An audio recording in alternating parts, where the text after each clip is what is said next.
Now, didn't John Oliver nail it?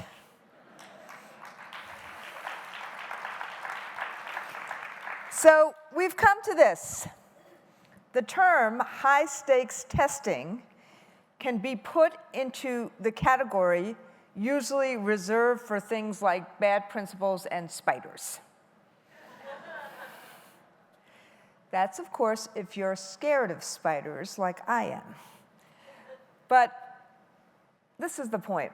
Accountability has become more about testing than teaching, more about punishing than supporting, more about showing that high test scores are more important than anything else, in the world, rather than thinking about whether kids can actually solve problems, think critically, or understand subject matter in a deep way. It's become more about sanctioning schools rather than turning schools around and intervening to ensure all kids get a great, holistic education. And I do think we are at the crossroads. And frankly, the best evidence, as I talked yesterday about it, is what's happening in the Congress. And in fact, this afternoon, a couple of hours ago, we're into the afternoon.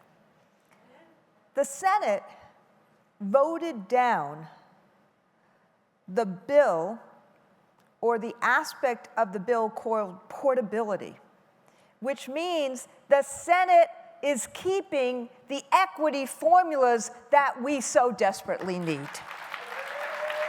Now, we're not totally out of the woods yet, but this was a huge vote today. And they do have totally different bills, the Senate and the House, and reconciling those bills are going to be a gargantuan task.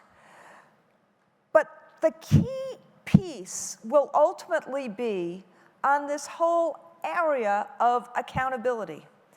Will the new bill, the bill that should be on the president's desk, the bill that overhauls No Child Left Behind, will it include accountability fixes that educators, parents, students, and communities across America believe are needed so that we move away from this test-obsessed, punish and sanction system? And so that's why we really wanted this panel this afternoon, because as soon as most of us hear the word accountability, it gives us, because of what it's meant these days, we just start shaking with rage. And what my good friend, our good friend, frankly, Linda Darling-Hammond has done, probably more than almost anyone else in the country, is to really talk about, in ways people can understand, what makes a good accountability system, an accountability system that improves instruction, an accountability system that should be embraced from a lot of what's going on right now. In fact, Linda and I co-authored an op-ed piece in HuffPost about a year ago calling for a new accountability system in American education and saying that the promise of public education can't succeed under the old one. And we talked about needing equitable resources and greater investments to improve capacity and professionalism. And we talked about how punishing educators and students for not meeting standards is not what really works to actually meet standards. And we wrote that a new accountability system should ensure that students get what they really need. How? Shocking. Curriculum, teaching and assessments focused on meaningful learning, adequate resources that are spent wisely, and professional capacity building so that teachers and school leaders develop the knowledge and skills needed to teach more challenging content. And as soon as that was out, not a day or two later, some folks, the so-called reformers, wrote a counter op-ed claiming that Linda and I redefined the word accountability to mean avoiding responsibility for academic underperformance. And they were quite critical of what we thought schools needed. They criticized us in saying that schools needed more resources, more support, and more time.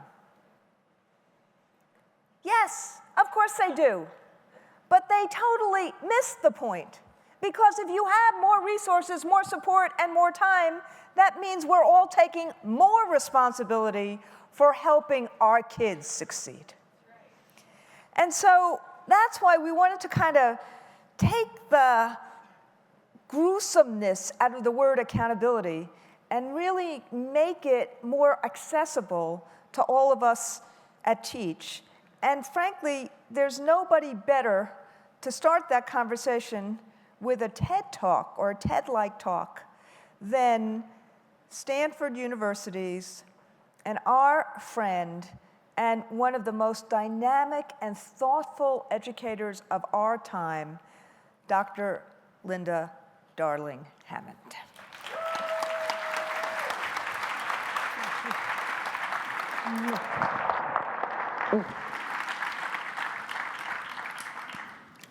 Well, first we're going to talk a little bit about testing, and then we're going to have a panel to talk about the broader issues. And I'm hoping that my slides will magically appear. There they are. Testing, testing. How do you feel when you hear that word? Does it give you a little pit in your stomach, a little tingle in your spine? Maybe you have a happy little light bulb jumping over your head if you're one of those rare people who likes to take tests. Well, let's start with a question. And please vote with your hands. How many of you think standardized tests are fun to take? Okay. An important tool for evaluating knowledge? A necessary evil? And a distraction from real learning. Wow. We have consensus about that.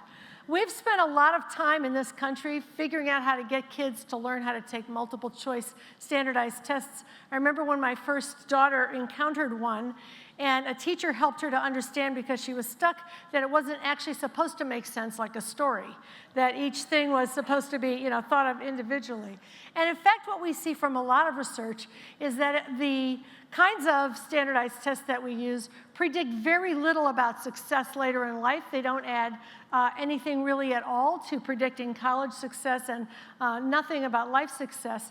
And in fact, if you go to a place like Google, let's see if we can get that to come up. You will hear from the Vice President for People Operations, Laszlo Bach, that they no longer use test scores at all in their determinations about who to hire, although they once did. They did a big study and found out that the test score data and the transcript data predicted nothing about success in a place like Google. What they look for is they look for what they call learning ability. Your ability to take information from multiple sources, to figure out how to frame it, to solve a problem, to work collaboratively with other people, to pose solutions, test them, and move forward towards solutions. So we are now in an era where the kinds of skills that we're testing are completely out of sync with the skills that are being demanded in the workforce. There's been an increase in the demand for complex communication and higher order thinking skills. There's been a decrease in demand for routine skills like the kind that you needed in the 1950s or 60s to get a job in a factory and do the same thing over and over again. And this has become even more of a problem for us because knowledge is growing at an extraordinary rate. I am, as you know, a Stanford professor. I don't like to quote people from Cal Berkeley. However, is there Berkeley in the house? They're everywhere, usually. A couple of professors there have been doing these fascinating studies about the growth of knowledge in the world, and one of their reports identified the fact that between 1999 and 2003, there was more new knowledge created in the world than in the entire history of the world preceding. Think about that for a moment. Technology knowledge was doubling every 2 years. It's now doubling every year. By the time I finish this talk, it'll be doubling every 6 months. What our kids are going to have to do is to be able to use knowledge that hasn't been discovered yet, with technologies that haven't been invented yet to solve serious problems: global warming, climate change, adequacy of food and water, conflict resolution, that we have not been able to solve. So the kind of thinking they're going to have to be able to do goes far beyond what our current multiple choice, pick one answer out of 5 testing mentality asks of them. Just to give you an example of what that kind of testing forces us to do in classrooms, this is from one of the old California standards tests. It asks for John's solution to an equation that's shown below, and then what property of real numbers did John use for step 2? How many of you think it was A? How many of you think it was B? How many of you think it was C? How many D?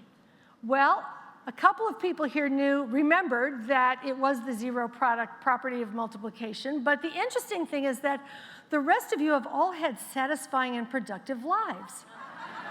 Nonetheless, that having remembered that little factoid, the name of that property, did not impede you from being able to move forward in the world. And so we're spending hours drilling kids, and what you all know is that if you spend time trying to get kids to understand how to answer that problem, you're spending a lot of time on memorization and rote learning. Well, this kind of standardized testing has increased dramatically over the last decade or so. In fact, it's up 300% since 2002. You know that this is a function of No Child Left Behind, but it's gotten even more exacerbated since the emphasis on teacher evaluation, which then in many states has required a test for every teacher in every grade level, pre and post in every year. In Broward County last year, they announced that they were creating 800 new tests to meet the demands of the teacher evaluation law in that state. And of course, because of the stakes attached to the tests, which I don't need to describe to you, the fact that they can determine now personnel decisions as well as school closings and reconstitution, there's a lot of emphasis on teaching to the test. As one Texas teacher put it, she said, "I've seen more students who can pass the test, but cannot apply the skills to anything if it's not in the test format. As for higher quality teaching, I'm not sure I would call it that." And in fact, we know that the kind of learning one does for that kind of purpose doesn't actually stick with you if you're just drilling for a test. About 90% of that information will leave if you haven't applied it in a real-life, authentic situation. In fact, a survey recently found that 85% of teachers said that testing undermines good teaching, and fully 45% said last year that testing was making them consider leaving the profession. So testing has affected learning in all of those ways and others. As the influence on preparing for standardized tests has increased, we've had less research, less writing, less science and social studies, less art, music, and physical education in schools, and students feel less joy and more fear. I'll never forget when my own daughter came home from kindergarten worried that the tests she was taking were going to determine who was going to go into the stupid class and the smart class. As early as 5 years old, she understood that this could identify her and her colleagues for the rest of their lives. And of course, as a consequence of this, students and parents are beginning to opt out. Several 100,000 parents opted their children out of standardized tests this past year. And you would think with all of this emphasis on testing, we would be the best test takers in the world. We would be knocking the socks off of the international assessments. And in fact, in a chart that one of my studies produced, which John Oliver used in his video, we find that, in fact, U.S. outcomes have not improved on PISA, the international assessments. In fact, they've gone down in reading, science, and mathematics between 2000 and 2012 during the No Child Left Behind years when we were focused only on boosting scores. Well, those tests measure higher order thinking and performance skills to a greater extent than ours, but there's a whole lot more to performance than drilling on the tests, as we know. And the U.S. is falling further behind. You see these data frequently from PISA, 21st in reading, 32nd in math, 23rd in science. This is also a function of the resources allocated to our children, poverty in our country, and a variety of other things. But what are these little countries like Singapore doing, which was sitting at the top of the rankings in the last round? They're doing nothing like what we're doing in testing. We test kids more often than any country in the world, and we are the only country that uses multiple choice tests predominantly, and we're the only country that uses test scores and value-added measures and so on to evaluate teachers, to identify schools as failing, and so on.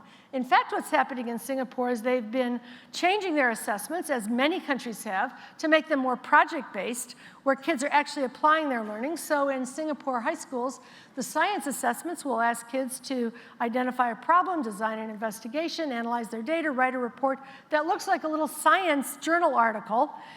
They're doing that kind of work, which their teachers are grading in a moderated scoring system that teachers engage in all over the world, where all kids are sitting there and bubbling in who will become the scientists and technologists of the future if we are pointed so seriously at a testing technology that was modern in 1950 and has been antiquated for many years since.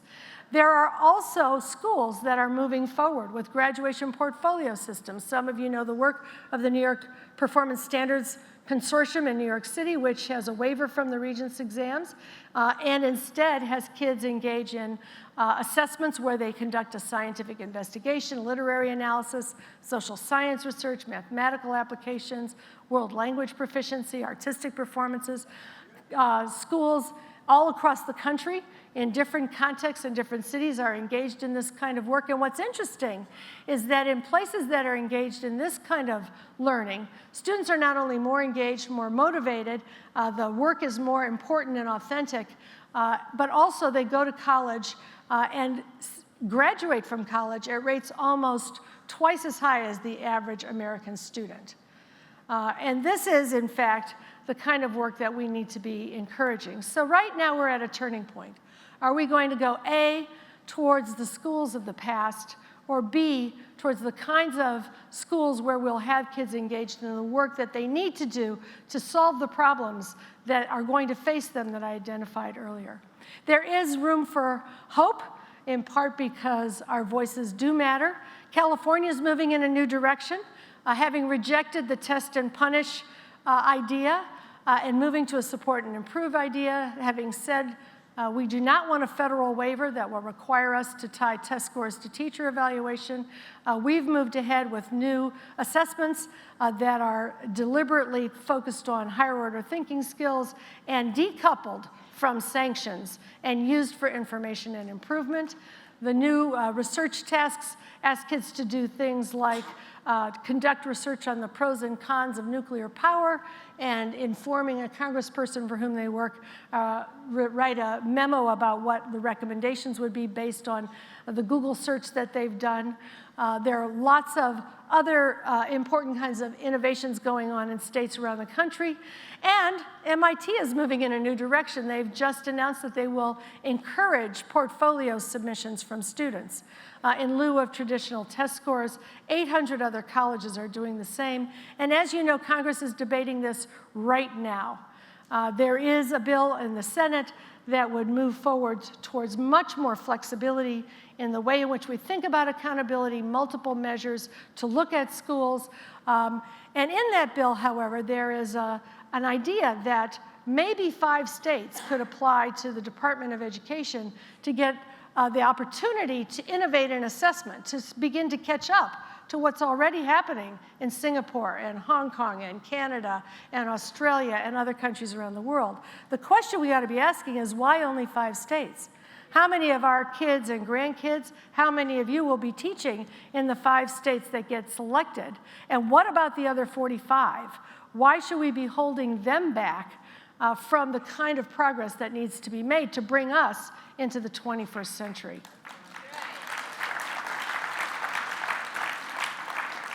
So as you well know, our future hangs in the balance right now. If we really want to be leaders in the 21st century, we then need to reclaim our future by allowing the kind of innovation and pioneering spirit that this country has always been known for in schools, led by teachers, to allow the kind of learning that our kids will need to solve the problems they confront and that we need them to solve in the 21st century. Thank you.